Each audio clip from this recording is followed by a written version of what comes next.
Hello friends, तो जैसा कि हमने इसके पिछले एपिसोड में देखा कि लानियान उन सभी को रास्ता दिखाते दिखाते एक ट्री के पास लेकर आ चुकी थी। जहां आने के बाद तो यूजिया को उस ट्री के अंदर काफी गड़बड़ लगने लगती है, जिस वजह से वो इसके बारे में सभी लोगों को बताती है। उसकी ये बात सुनकर तो बेबे ने उस ट्री पर एक अटैक चल दिया था, जिस अटैक की वजह से उस ट्री के अंदर से एक ब्लैक जाइंट स्नेक बाहर निकल कर आता है, जिसने बाहर आने के साथ ही यूजिया को अपना टारगेट बनाते हुए उस पर हमला करना स्टार्ट कर दिया था। जो देखकर तो उसके सभी के सभी गार्डियंस अपने मास्टर को बचाने के लिए उससे फाइट करने लगते हैं, सिवाय चैंगुई के, क्योंकि उसके किसी भी अटैक का उस ब्लैक जाइंट स्नेक पर कुछ भी असर नहीं हो रहा था।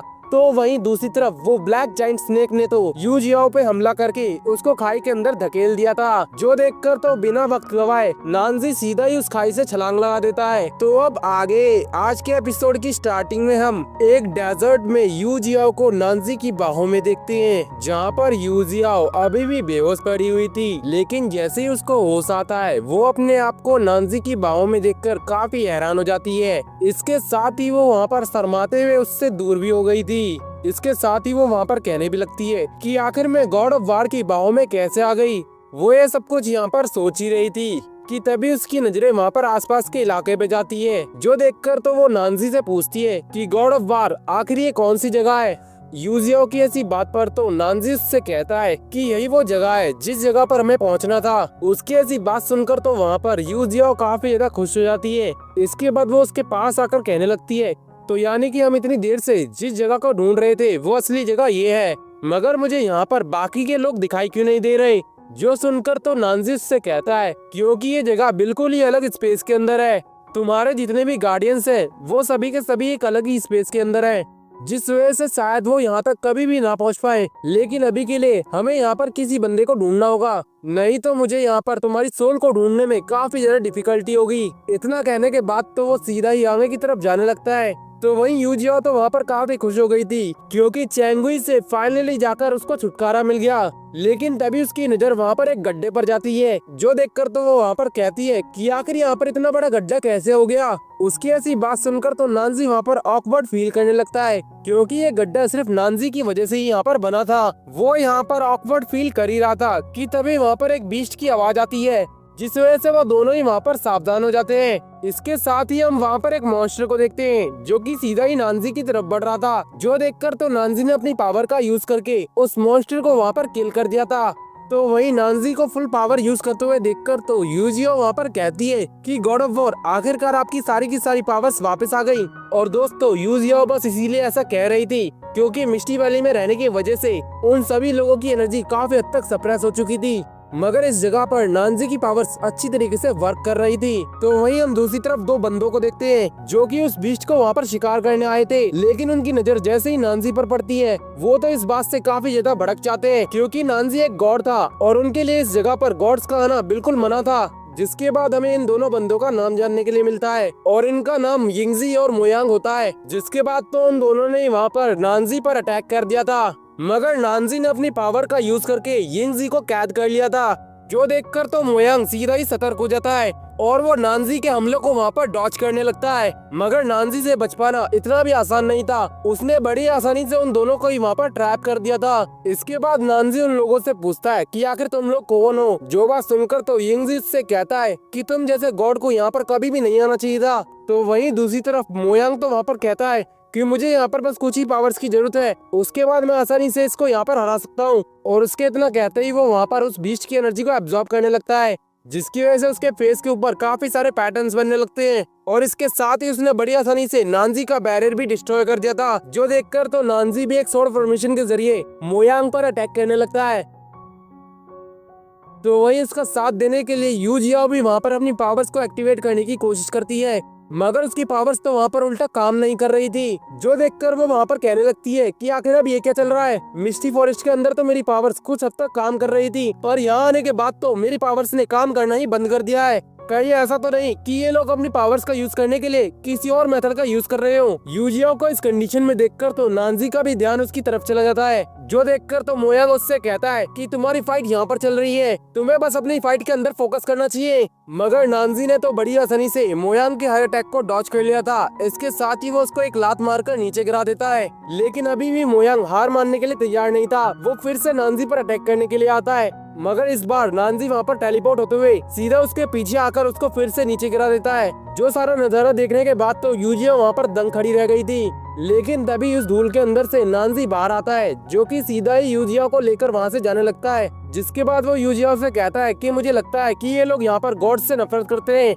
इसलिए तुम बिना बात अपनी पावर्स का यहाँ पर यूज मत करना, नहीं तो ये लोग तुम्हारे भी पीछे पड़ जाएंगे। तभी उस धूल में से मोयांग भी बाहर निकल कर आता है, जो कि वहाँ पर नानजी से कहता है कि तुम जैसे गॉड को कभी भी इस वैली के अंदर नहीं आना चाहिए था, तुमने यहाँ आकर बहुत बड़ा क्राइम किया है। उसके इतना कहते ही वहाँ पर यिंगजी का बैरियर भी टूट जाता है। तो वहीं दूसरी तरफ नानजी ने यूजियाओ को एक सेफ जगह पर पहुँचा दिया था, जिसके बाद वो वहाँ पर उससे कहता है कि तुम यहाँ से बिल्कुल भी मत हिलना।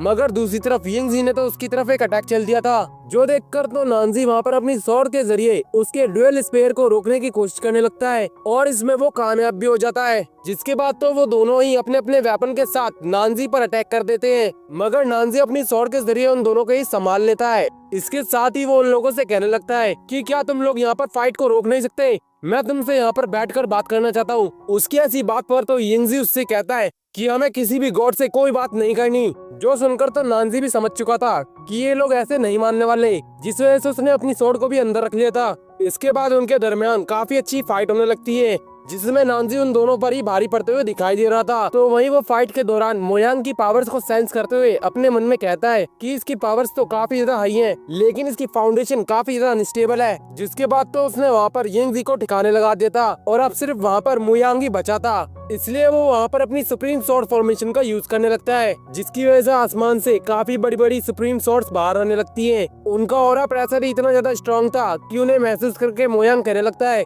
कि आखिर ये कितनी ज्यादा टेरिफाइंग पावर है। नानजी तो बस उस पर वहाँ पर अटैक करने ही वाला था कि तभी उसके सामने एक जेट पेंडेंट आ जाता है, जिसने वहाँ आकर सीधा ही मोयांग के चारों तरफ एक शील्ड बैरियर बना लिया था। तो वही उस जेट पेंडेंट को देखने के बाद तो नानजी वहाँ पर रुक जाता है। इसके बाद वो सीधा ही उस जेट पेंडेंट को अपने पास ले लेता है और उसे वहाँ पर चेक करके कहता है कि आखिर मेरे मास्टर का जेट पेंडेंट तुम्हारे पास क्या कर रहा है। इसके साथ ही हम वहाँ पर मिस काइशी को देखते हैं। उन्हें वहाँ देखकर तो यिंगजी और मोयांग दोनों ही काफी सतर्क हो जाते हैं और कहते हैं कि मिस आपको आगे जाने की कोई जरूरत नहीं है। उनको इतना परेशान देखकर तो मिस काइशी उनसे कहती है कि तुम्हें इससे घबराने की कोई जरूरत नहीं है, मुझे यहाँ पर कुछ भी नहीं होने वाला। जिस वजह से वो दोनों ही वहाँ पर शांत हो जाते हैं। इसके साथ ही वो आगे बढ़कर नानजी से पूछने लगती है कि आखिर तुमने ये सुप्रीम स्वॉर्ड फॉर्मेशन कहाँ से सीखा। जिस पर तो नानजी उसे बताता है कि मैंने इस फॉर्मेशन को अपने मास्टर सी वेई जिंगजुन से सीखा है। सी वेई का नाम सुनकर तो मिस काइशी उससे पूछती है कि आखिर सी वेई कैसा है। उसकी ऐसी बात सुनकर तो नानजी उससे पूछता है आखिर ये सारी बात मैं तुम्हें क्यों बताऊं, और आखिर तुम हो कौन, मेरे मास्टर का तुमसे क्या ताल्लुक है। जिस पर तो मिस काइशी उससे कहती है कि तुम ये बात खुद से जान सकते हो, उन्होंने अपना जेट पेंडेंट मुझे ऐसे ही नहीं दिया है। जो सुनकर तो नानजी वहाँ पर शांत हो जाता है। इसके साथ ही वो उनको वो जेड पेंडेंट लौटाते हुए उनसे कहता है कि मुझे इसके लिए माफ कर देना। मुझे लगता है कि आपका और मास्टर के साथ कोई ना कोई खास रिलेशन होगा, मुझे आपके साथ ऐसी बदतमीजी नहीं करनी चाहिए थी, और वैसे मेरे मास्टर के बारे में मुझे कोई भी जानकारी नहीं है कि आखिर वो कहाँ पर है। जो सुनकर तो मिस काइशी काफी ज्यादा हैरान हो जाती है। तभी वहाँ पर यू जियाओ की भी एंट्री होती है, जिसे वहाँ देखकर तो वो तीनों ही लोग काफी हैरान हो गए थे, और वो वहाँ पर चौंकते हुए कहते हैं कि हीवन आखिर तुम यहाँ पर क्या कर रही हो। तो वहीं यू जियाओ तो वहाँ पर उससे पूछती है कि क्या हम लोग पहले भी मिल चुके हैं। उसकी ऐसी बात सुनकर तो मिस काइशी उससे बोलती है कि तुम शुरुआत से हमारे साथ तो नहीं थी, लेकिन बाद में तुम हमारे साथ ही रहने लगी। उसकी ऐसी बात सुनकर तो वहाँ पर यू जियाओ काफी ज्यादा हैरान हो जाती है, क्योंकि एक तो ये जगह पूरी एंटायर वर्ल्ड से एक अलग ही स्पेस के अंदर थी, जिस वजह से यहाँ पर पहुँचना ही अपने आप में बहुत बड़ी बात है। लेकिन मिस काइशी तो उससे ये कह रही थी कि वो यहीं पर रहा करती थी। जो बात सुनकर तो यू जियाओ भी वहाँ पर सोचने के लिए मजबूर हो जाती है। तभी नानजी भी उससे पूछता है कि आखिर हीवन तुम्हारे साथ यहाँ पर कब से मौजूद थी। ये बात मैं दरअसल इसीलिए पूछ रहा हूँ क्योंकि इसकी मेमोरी काफी हद तक लॉस हो चुकी है। हम बस इसी जगह पर इसी वजह से आए थे ताकि हम इसका कोई रीजन जान सके कि आखिर इसकी मेमोरी कैसे लॉस हो गई। उसकी ऐसी बात सुनकर तो मिस काइशी भी यू जियाओ के लिए काफी परेशान हो जाती है। लेकिन तभी मोयांग वहाँ पर कहता है कि ये बिल्कुल भी अच्छे नहीं हुआ, यहाँ पर तो रेतीला तूफान आ रहा है, जिस वजह से सभी का ध्यान उसी की तरफ जाता है। तो वहीं मोयांग तो वहाँ पर अपने एक फ्लाइंग बीस्ट को बुला लेता है, जो कि वहाँ आने के साथ ही मोयांग के सामने आकर खड़ा हो जाता है। इसके बाद तो मोयांग ने भी उसको खाने के लिए कुछ सामान दे दिया था, जिसे खाकर वो काफी खुश हो जाता है। इसके बाद वो उन सभी से कहता है कि जल्दी से इसके ऊपर बैठ जाओ, बाकी की बातें हम बाद में भी कर सकते हैं। इसके बाद वो सभी के सभी लोग उस बीस्ट पर बैठ के बड़ी तेजी से वहाँ से निकलने लगते हैं। जहाँ रास्ते में यिंगजी वहाँ पर कहता है कि पता नहीं है अचानक से रेतीला तूफान कहाँ से आ गया, मुझे लगता है कि ये सब कुछ बस इसी गॉड की वजह से हो रहा है। ये यहाँ पर आने के साथ ही अपने साथ काफी सारी मुसीबतें लेकर आया है। उसकी ऐसी बात सुनकर तो मिस काइसी उससे बोलती है कि तुम्हें गॉड ऑफ वॉर के बारे में ऐसी बात नहीं करनी चाहिए, मुझे नहीं लगता कि ये यहाँ पर किसी भी गलत इरादे से आए हैं। इसके साथ ही वो उन लोगों से कहती है और गलती से भी इस बात का जिक्र मत कर देना। साथ ही साथ वो नानजी से भी कहने लगती है कि तुम यहाँ पर गलती से भी अपनी डिवाइन पावर का यूज मत करना, नहीं तो यहाँ पर तुम्हारे लिए और हमारे लिए काफी बड़ी मुसीबतें खड़ी हो सकती है। और हो सके तो तुम यहाँ पर अपनी आइडेंटिटी को भी छुपा कर रखना। जो सारी बातें सुनने के बाद तो नानजी वहाँ पर यूजिया से कहता है कि इवान तुम मुझे यहाँ पर मेरे नाम से मत बुलाना, क्योंकि यहाँ पर वैसे ही लोग गॉड्स के नाम पर चिढ़े हुए हैं, इसलिए तुम यहाँ पर मुझे कुछ और बुला लेना। उसकी ये बात सुनकर तो यूजिया वहाँ पर खुश हो जाती है और उससे कहती है तो फिर मैं आगे से तुम्हें इलाय बुलाऊंगी। जो सुनकर तो नानजी भी वहाँ पर कहता है कि ठीक है, तुम्हें जो अच्छा लगे वो तुम मुझे यहाँ पर बुला सकती हो। तभी वो लोग वहाँ पर एक बैरियर को पार करके मुइन वैली के अंदर एंटर हो जाते हैं। जहाँ एंटर होने के साथ ही मिस काइसी उन लोगों को बताती है कि इस पूरी जगह को गॉड पनिशमेंट डेजर्ट कहा जाता है। जैसा इसका नाम है वैसा ही यहाँ पर इसका काम भी है। इस पूरी जगह के अंदर पानी की यहाँ पर बहुत ज्यादा शॉर्टेज है और यहाँ पर कोई आम बारिश भी नहीं होती है, बल्कि यहाँ पर आसमान से फायर की बारिश होती है। और जो तुम लोगों ने अभी अभी बैरियर देखा है वो दरअसल ईवान ने यहाँ पर सेट किया है। साथ ही साथ इस वैली के अंदर आने के लिए तुमने यहाँ पर बस एक छोटा सा ही रास्ता क्रिएट किया था, जिस वजह से ज्यादा लोग यहाँ पर ना आ सके। तुम्हारी वजह से यहाँ पर मुइन वैली के अंदर सारे लोग काफी खुशी से रहते हैं। मैं इसके लिए तुम्हारा यहाँ पर दिल से शुक्रिया अदा करती हूँ। उसकी ये बात सुनकर तो वहाँ पर नानजी भी कहता है कि इवान मानना पड़ेगा, तुमने पास्ट में काफी अच्छे काम किए हैं। तो वहीं मिस काइशी तो यू जियाओ से कहती है लेकिन उस बैरियर को सेट करने के बाद तुम अचानक ही यहाँ से गायब हो गई। उसके बाद से आज का टाइम है जब मैं तुम्हें यहाँ पर देख रही हूँ। वो ये सब कुछ यहाँ पर बता ही रही थी कि तभी वहाँ पर मोयांग कहता है कि हम लोग मुइन विलेज के अंदर पहुँच गए। और गाइस ये देखने में कोई विलेज तो लग नहीं रहा था, इसे तो ऐसा कह सकते हैं कि यहाँ पर ये पूरा का पूरा शहर बसा हुआ है, इसलिए हम इसे मुइन विलेज की जगह मुइन सिटी कहेंगे। जिसके बाद ये सीन मुइन सिटी के लॉर्ड पर शिफ्ट होता है, जहां मोयांग सिटी के लॉर्ड से एक बंदा जिसका नाम किनियोंग होता है वो उनसे कहता है कि सिटी लॉर्ड आपको भी ये पता है कि मोयांग को बस 10% पावर ही अपनी यूज करनी है, उसके बाद वो बैरियर पूरी तरीके से सेट हो जाएगा, जिससे हमारी ये सिटी पूरी तरीके से सिक्योर हो जाएगी। मगर इसके बावजूद आप फिर भी उसकी कुछ ज्यादा ही चिंता कर रहे हैं। जिसके बाद तो हमें सिटी लॉर्ड का नाम भी जानने के लिए मिलता है, उनका नाम मो चैंग होता है। तभी वहाँ पर मिस काइशी के साथ मोयांग और यिंगजी की एंट्री होती है, जिन्हें वहाँ देखकर तो सिटी लॉर्ड चैंग उनसे कहते हैं कि फाइनली तुम लोग यहाँ पर वापस आ ही गए। मैं उम्मीद करता हूँ कि तुम्हारा ये सफर काफी अच्छा रहा होगा। उनकी इस बात पर तो वहाँ पर मोयांग आगे बढ़ते हुए उनसे कहता है कि सिटी लॉर्ड मॉन्स्टर की तादाद यहाँ पर काफी ज्यादा कम हो गई है, जिस वजह से मैं यहाँ पर ज्यादा डिमोनिक एनर्जी को एब्जॉर्ब नहीं कर पाया। उसकी इस बात पर तो एक बंदा उससे कहता है कि आखिर तुम ये कैसी बात कर रहे हो, इस तरीके से तो तुम अपनी पावर्स को ही खो दोगे। तुम ही यहाँ पर इकलौते ऐसे बंदे हो जो कि डिमोनिक एनर्जी को एब्जॉर्ब कर सकता है। अगर तुमने उस डिमोनिक एनर्जी को एब्जॉर्ब नहीं किया तो तुम हमारे सिटी के बैरियर को कैसे स्ट्रॉन्ग कर पाओगे। और गाइस इस बंदे का नाम डाजू है। डाजू की ऐसी बात सुनकर तो किनियोंग वहाँ पर कहने लगता है कि मोयांग डाजू बिल्कुल सही कह रहा है, अगर तुम्हारे पास तुम्हारी डिमोनिक पावर्स ही नहीं होंगी तो इससे तुम कभी भी बैरियर को स्ट्रॉन्ग नहीं कर पाओगे, जिसकी वजह से वो बैरियर जल्दी यहाँ से हट जाएगा। उन सभी की ऐसी बात सुनकर तो वहाँ पर मोयांग को काफी गुस्सा आ रहा था, मगर वो अपने गुस्से को शांत करते हुए उन लोगों से कहता है मैं जब से इस गॉड पनिशमेंट डेजर्ट के अंदर पैदा हुआ हूँ तब से ही मैं देखता आ रहा हूँ कि तुम लोग यहाँ पर अपनी ट्राइब के लोगों को सैक्रिफाइस कर रहे हो, क्योंकि तुम्हारे अंदर खुद इतनी ताकत नहीं है कि तुम इस डेजर्ट के अंदर होने वाली मुसीबतों का सामना कर सको। लेकिन मेरे अंदर ये हिम्मत है, मैं अकेले ही उस बैरियर को ठीक करने की कोशिश करूंगा, चाहे इसमें मेरी जान ही क्यों न चली जाए। उसकी ये सारी बातें बाहर खड़े होकर नानजी और यूजियाओ भी सुन रहे थे, जहाँ यूजियाओ तो उसकी ऐसी बात सुनकर कहने लगती है कि मुझे ये नहीं लगा था कि मोयांग के अंदर इतनी डेयरिंग होगी, लेकिन मानना पड़ेगा ये डेजर्ट सच में काफी ज्यादा खतरनाक है। न जाने यहाँ के लोगों को इस डेजर्ट के चक्कर में क्या क्या फेस करना पड़ता होगा। वो ये सब कुछ यहाँ पर इसी तरीके से कह ही रही थी कि तभी अंदर मिस काइशी सिटी रोड से कहती है,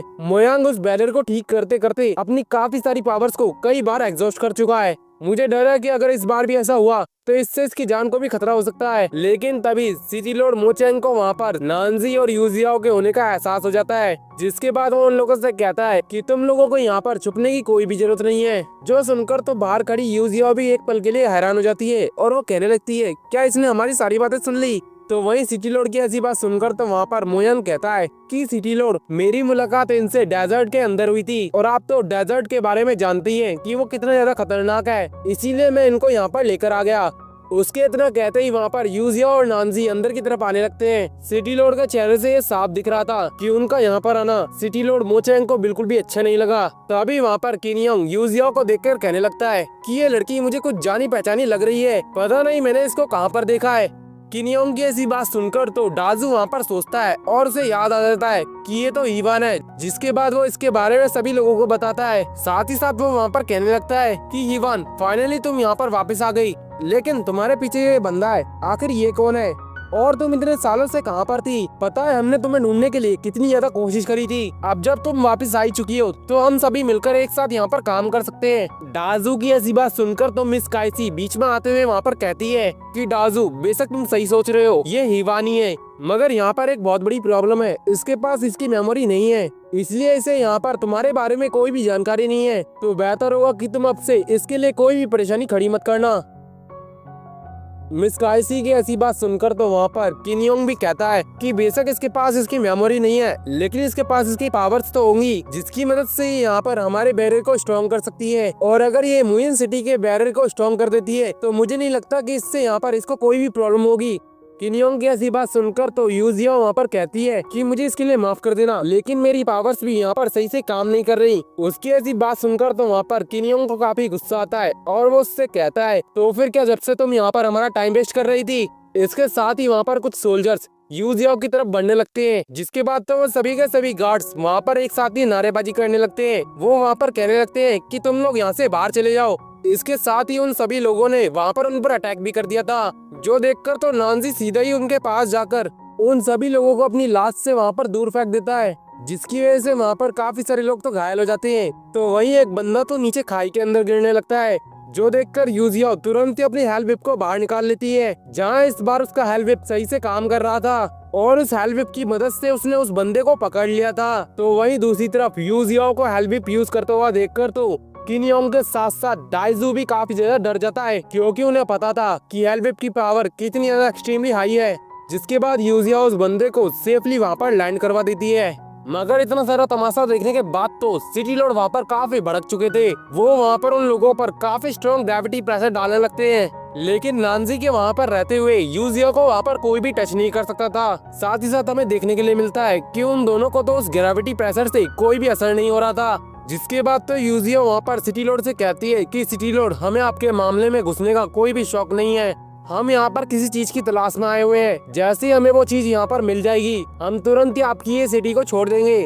उसकी इस बात पर तो वहाँ पर सिटी लॉर्ड कहते हैं कि आखिर तुम लोगों को पता है कि आखिर इस डेजर्ट के अंदर से कैसे बाहर निकला जा सकता है? उसकी इस बात पर तो यूजिया वहाँ पर कहती है कि हमें भी इसके बारे में कोई भी जानकारी नहीं है। तो वहीं दूसरी तरफ सिटी लॉर्ड तो वहाँ पर नानजी को देखते हुए कहने लगता है कि इस बंदे की पावर सच में काफी ज्यादा एक्सट्रीमली हाई है, क्योंकि न केवल इसने यहाँ पर मेरे ग्रेविटी प्रेशर को खत्म कर दिया, बल्कि ये इसके अंदर बड़ी आसानी से अपनी पावर्स का भी यूज कर पा रहा है। मुझे नहीं लगता कि ये बंदा कोई नॉर्मल पर्सन है। वो ये सब कुछ यहाँ पर कह ही रहा था कि तभी वहाँ पर व्हील चेयर पर बैठ के एक बंदा अंदर आता है, जो कि वहाँ आने के साथ ही सिटी लॉर्ड से कहता है कि फादर, आखिर आप ये क्या कर रहे हैं? तो वहीं अपने बेटे को यहाँ देखकर तो सिटी लॉर्ड कहते हैं कि आखिर तुम घर से बाहर क्यों आए? तुम्हें पता है ना कि तुम्हें अपनी बॉडी का भी खास तौर पे ख्याल रखना होता है। अपने फादर की ऐसी बात सुनकर तो वो वहाँ पर कहता है कि फादर, जैसे ही मुझे यहाँ पर पता चला कि यहाँ पर हिबान आई हुई है, मैं अपने आप को यहाँ पर आने से नहीं रोक पाया और मैंने यहाँ आने से पहले ही इन लोगों के लिए खाने का इंतजाम भी कर दिया है। मैं बस इन लोगों को यहाँ से अपने साथ ले जाना चाहता हूँ।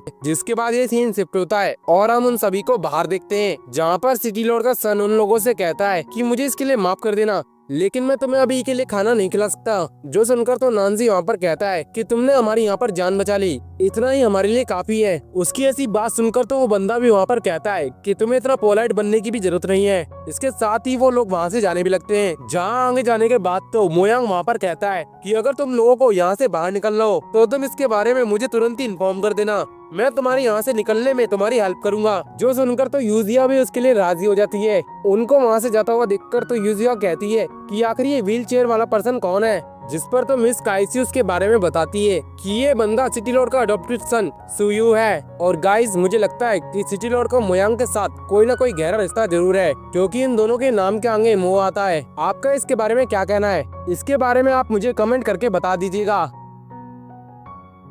इसके बाद वहाँ पर रात हो जाती है और हम यूजिया को देखते हैं, जो कि युआन गर्ल का नाम सुनकर तो अपने मन में कहने लगती है कि युआन गर्ल तो हेवन की first female war of God थी, जो कि ईडन वर्ल्ड से बिलोंग करती थी। मैंने तो सुना था कि उसका मैरिज कॉन्ट्रैक्ट जी वही के साथ तय हुआ था। वो ऐसी ही बातें अपने मन में सोच रही थी कि तभी नानजी वहाँ पर मिस काइशी से कहता है कि आंट, मुझे इसके लिए माफ कर देना। जो सुनकर तो मिस काइशी भी उससे कहती है कि तुम्हें अपने आप को ब्लेम नहीं करना चाहिए, वैसे भी ये बड़ों की बातें हैं। अगर मेरी मुलाकात फिर से युआन से हुई तो इस बार मैं उसे यहाँ से बिल्कुल भी नहीं जाने दूंगी। जो सुनकर तो नानजी वहाँ पर कहता है कि मेरी आंट जब यहाँ से गई थी तो वो वहाँ जाकर काफी गुस्सा थी। जो सुनकर तो वहाँ पर मिस काइसी पूछती है, आखिर तुम क्या कर रहे हो, मुझे ढंग से समझ नहीं आ रहा। जिस पर तो नानजी भी उससे कहता है कि मुझे भी इसके बारे में कुछ ज्यादा नहीं पता, मैंने बस इतना सुना था कि मेरी आंट और उनके मास्टर के बीच में कुछ अनबन चल रही थी, जिसके बाद उन्होंने हेवन को भी छोड़ दिया। उसके बाद से बस आज का दिन है जिस दिन मैं किसी के मुंह से अपने आंट के बारे में सुन रहा हूँ। उनके हेवन के छोड़ने की वजह से मुझे इस बात की भी खबर नहीं है कि आखिर वो जिंदा भी हैं या मर गई। जो सुनकर तो वहाँ पर मिस काइसी काफी ज्यादा दुखी हो जाती है। और गाइज, मैं आपको थोड़ी बात क्लियर करना चाहता हूँ, युआन दरअसल नानजी की आंट है और जो युआन है वो मिस काइशी की एक अच्छी फ्रेंड है, जिस वजह से मिस काइशी भी नानजी की आंट लगती है। इसके बाद मिस काइशी उन लोगों को बैठने का इशारा करती है, जो देखकर वो दोनों ही वहाँ पर बैठ जाते हैं। फिर इसके बाद मिस काइशी यूजियाओ से कहती है कि नानजी ने मुझे बताया था कि तुम्हारी मेमोरी यहाँ पर खो चुकी है, तुम्हारी मेमोरी को वापस लेकर आने का मेरे पास एक तरीका भी है। क्यों ना मैं तुम्हें यहाँ पर पास्ट की कुछ बातों को याद दिलाने की कोशिश करूँ, हो सकता है कि इससे तुम्हारी खोई हुई मेमोरी वापस आ जाए। जो सुनकर तो यूजियाओ सीधा ही नानजी की तरफ देखने लगती है, तो वही नानजी भी टेलीपैथी के जरिए यूजियाओ से कहता है कि तुम अभी के लिए शांति से इनकी बातें सुन लो। जिसके बाद तो यूजियाओ ने भी वहाँ पर मिस काइशी को इशारा कर दिया था, जो देखकर तो मिस काइशी वहाँ पर यूजियाओ को बताना शुरू करती है कि तुम मुझे यहाँ पर सबसे पहले इस डेजर्ट के बाहर मिली थी, जहाँ तुम अधमरी हालत में काफी ज्यादा सीरियसली इंजर्ड थी। उस वक्त तुम्हें देखकर ऐसा लग रहा था कि तुमने वहाँ पर बहुत बड़ी जंग से अपनी जान बचाई हो। जैसे ही मेरी नजर तुम पर पड़ी, मैं अपने साथी सॉन्ग के साथ तुम्हें यहाँ पर लेकर आ गई, जहाँ आकर हम लोगों ने तुम्हारा यहाँ पर इलाज किया। लेकिन होश में आने के बावजूद तुम यहाँ पर कोई भी बात नहीं कर रही थी, जिसकी वजह से हमने वहाँ पर कुछ टाइम के लिए तुम्हें अकेला छोड़ दिया था, ताकि तुम वहाँ पर कुछ कंफर्ट फील कर सको। लेकिन उसके बाद तुम अचानक से वहाँ से भाग गई। तो वहीं मिस काइसी के मुंह से सॉन्ग का नाम सुनकर तो यूजिया वहाँ पर पूछती है कि आपने यहाँ पर अभी सॉन्ग का नाम लिया था, कहीं वो फीमेल जर्नल मिस सॉन्ग तो नहीं? जिस पर तो मिस काइसी उससे कहती है कि तुमने बिल्कुल ठीक कहा। इसके बाद मिस काइसी उसे बताती है कि सॉन्ग को तुम्हारी वहाँ पर काफी चिंता हो रही थी, जिस वजह से वो अपनी बिना जान की परवाह किए तुम्हें वहाँ पर ढूंढने के लिए निकलने वाली थी, लेकिन मैंने उसे आगे जाने से मना कर दिया था। जिसके बाद मैं खुद तुम्हें वहाँ पर ढूंढने गई थी और कुछ टाइम के बाद तुम मुझे मिल भी गई थी, लेकिन वहाँ पर कुछ मॉन्स्टर ने हम पर हमला कर दिया था। लेकिन उन मॉन्स्टर्स की वजह से तुम वहाँ पर एक और बार काफी ज्यादा घायल हो चुकी थी। मेरी भी हालत वहाँ पर कुछ ठीक नहीं थी, जिस वजह से सॉन्ग ने हम दोनों का ही वहाँ पर ट्रीटमेंट किया था, और इन सब के चलते तुम यहाँ पर सॉन्ग और मेरे काफी करीब आ गई। लेकिन फिर इसके बाद से तुमने फिर से इस जगह को छोड़ दिया, मगर इस बार जब तुम यहाँ पर वापस आई, तुम्हारी पावर अचानक से ही काफी ज्यादा बढ़ चुकी थी, और यहाँ आने के बाद तुमने इस मोयांग सिटी के ऊपर एक स्ट्रॉन्ग बैरियर को क्रिएट कर दिया था, जिसकी वजह से आने वाले कई सालों तक हमें यहाँ पर इस डेजर्ट के अंदर कुछ भी प्रॉब्लम नहीं हुई। लेकिन उस बैरियर को सेट करने के बाद से सिर्फ आज का दिन है जब मैं तुम्हें यहाँ पर देख रही हूँ। अपनी आंट की बात सुनने के बाद तो नानजी वहाँ पर कहता है, तो फिर क्या आप मुझे ये बता सकती है कि यूजियाओ की पावर्स अचानक से ही कैसे बढ़ गई थी? उसके इस सवाल पर तो वहाँ पर मिस काइसी उससे कहती है कि मुझे इसके बारे में कोई ज्यादा जानकारी नहीं है। जो सुनकर तो नानजी वहाँ पर कहता है, अच्छा तो फिर ठीक है, लेकिन अब सॉन्ग कहाँ है? मैं एक बार उनसे भी मिलना चाहता हूँ। उसके ऐसे सवाल से तो वहाँ पर मिस काइसी एकदम शांत हो जाती हैं। उनकी इतनी खामोशी से ही उन लोगों को पता चल जाता है कि आखिर सॉन्ग के साथ क्या हुआ होगा। जिसके बाद नानजी वहाँ पर कहता है, तो यानी कि मिस सॉन्ग यहाँ पर एक स्टार बन चुकी हैं। मैं उम्मीद करता हूँ कि उनकी अगली लाइफ में ज्यादा प्रॉब्लम्स ना आए। जो सुनकर तो मिस काइसी वहाँ पर उसको थैंक्स कहती है। इसके बाद नानजी वहाँ पर मिस काइसी को पूरी बात बताते हुए कहता है कि हम लोग यहाँ पर ही वान की मिसिंग सोल्स को ढूंढने आए हैं और मुझे लगता है कि वो सोल इसी मोयांग सिटी के अंदर है। मैं आपसे यहाँ पर एक बात पूछना चाहता हूँ, क्या आपको अभी तक यहाँ पर कोई भी चीज स्ट्रेंज लगी? उसकी इस बात पर तो मिस काइसी उससे कहती है कि हम यहाँ पर कई हजारों सालों से पीने का पानी यूज करते आ रहे हैं, पर पता नहीं जिस जगह पर वो पानी है वो जगह अचानक से ही सूखने लगी है। क्या इस चीज से यहाँ पर हीवान की मिसिंग सोल्स का कोई रिलेशन है? जो सुनकर तो नानजी वहाँ पर कहता है कि मैं पक्के तरीके से तो ये नहीं कह सकता कि ये सब कुछ हीवान की सोल की वजह से हो रहा है। मुझे सबसे पहले उस जगह को जाकर चेक करना होगा कि आखिर उस पीने के पानी के साथ हो क्या रहा है। जो सुनकर तो मिस काइसी उससे कहती है, तो फिर ठीक है, मैं तुम्हें कल सुबह ही उस जगह पर लेकर चलती हूँ। उसका बस इतना कहना ही था कि यूजिया वहाँ पर उससे कहती है कि मिस काइशी, जैसे ही हमें इस डेजर्ट से बाहर निकलने का कोई रास्ता पता चलेगा, हम चाहेंगे कि आप भी हमारे साथ इस जगह से बाहर चली जाएं। वो ये सब कुछ यहाँ पर उससे कह ही रही थी कि तभी वहाँ पर एक धमाके की आवाज आती है। जो देखकर तो वहाँ पर मिस काइसी उससे कहती है कि यहाँ पर आग की बारिश स्टार्ट हो चुकी है। पहले तो ये एक टाइम पर हुआ करती थी, लेकिन अभी अचानक से ही किसी भी वक्त स्टार्ट हो जाती है। जिसके बाद तो वहाँ पर एक स्ट्रॉन्ग स्पिरिचुअल लाइट आसमान की तरफ जाने लगती है। जो देखकर तो मिस काइसी कहती है कि मोयांग अपनी पावर्स के जरिए इस बैरियर को स्ट्रॉन्ग करने में लग गया है। तो वहीं उस सिटी में जितने भी लोग थे वो उस आग की बारिश को देखकर तो वहाँ से भागने लगते हैं। साथ ही साथ हम उस बैरियर को भी देखते हैं जो कि वहाँ पर काफी कमजोर दिखाई दे रहा था। उसे देखकर तो ऐसा लग रहा था कि वो ज्यादा देर तक इस आग की बारिश को यहाँ पर नहीं रोक पाएगा और शायद इसी वजह से यहाँ पर मोयांग सिटी के सभी लोगों को अंदाजा था कि उनकी लाइफ यहाँ पर खतरे में है, जिसकी वजह से वो लोग वहाँ पर काफी ज्यादा पैनिक हो जाते हैं। तो वहीं दूसरी तरफ नानजी तो अपने साथियों को लेकर सीधा ही उस अल्टार की तरफ जाने लगता है। इसके साथ ही हम वहाँ पर एक लड़की को भी देखते हैं जो कि मोयांग के लिए रोते हुए कह रही थी कि ब्रदर मोयांग, आप अपना ख्याल रखिएगा। इसके बाद ये सीन शिफ्ट होकर अल्टार पे आता है जहाँ पर मोयांग अपने पावर्स के जरिए उस बैरियर को संभालने की कोशिश कर रहा था। तो वहीं सिटी लॉर्ड वहाँ पर ये सब कुछ होता हुआ देख रहे थे। तभी उनकी नजर वहाँ पर नानजी के सभी साथियों पर जाती है जो कि बड़ी तेजी से अल्टार की तरफ बढ़ रहे थे। तो वहीं दूसरी तरफ सुयू वहाँ पर मोयांग की हेल्प करने के लिए जाने वाला था, मगर मोयांग ने उसे ऐसा करने से मना कर दिया था। तभी हम वहाँ पर एक लड़के को देखते हैं। इसके साथ ही उसने वहाँ पर अपनी स्वॉर्ड को बाहर निकाल लिया था और वो उन लोगों की तरफ पॉइंट आउट करते हुए कहता है कि तुम में से कोई भी यहाँ पर आगे मत आना। ना जाने मैं यहाँ पर कितने सालों से यहाँ पर कैद हूँ। हमने यहाँ पर कोई भी गलती नहीं करी थी, मगर इसके बावजूद मुझे यहाँ पर हजारों सालों के लिए लॉक कर दिया गया। जो सुनकर तो यूजियो को वहाँ पर थोड़ा सैड फील होने लगता है। तो वहीं नानजी उसके सामने आते हुए उस बंदे से कहता है कि तुम्हें यहाँ पर बिना बात तो किसी ने लॉक किया नहीं होगा। न जाने तुम यहाँ पर अपने एंसेस्टर को क्या मुंह दिखाओगे। तुम लोगों की लालच के चक्कर में यहाँ पर तुम्हारे पूरे क्लैन को सजा मिल रही है। अगर तुम्हें यहाँ पर सजा दी गई है तो तुम्हें इस सजा को पूरी तरीके से झेलना चाहिए। वो ये सब कुछ यहाँ पर कह ही रहा था कि तभी यूजियो वहाँ पर मोयांग की हेल्प करने के लिए चली जाती है।